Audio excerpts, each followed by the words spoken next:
Сәлеметсіздер ме? Әнмен әнші Қызылордада жүрміз ғой. Сөйтсе біздің Боташка ойлапты. Туған күнімді мен ешкім құттықтамай жатыр деп. Құттықтамай жатырған жоқ, ешкім ұмытқан жоқ. Мына біз сөйлескенбіз. Негізі қазір соңынан кейін шай ішіп отырамыз, сол кезде береміз деген бұл. Мына қыз ғой, шыдамсыз. Қарашы енді, әр әріптесі бір-бір букет гүл. Қызылордағы біздің организаторлар үйт тұтады. Мынаның бәрі міне Ботаның туған күніне. Ал. Жартысы. Концерттен кейін дейсің ғой жартысы. Көңіл тоқ па? Өте.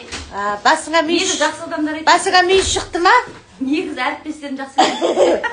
Ал, туған күні құтты болсын.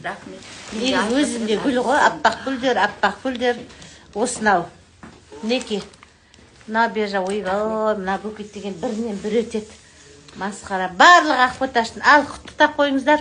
Қыздарыңыз 18-ге толып жатыр.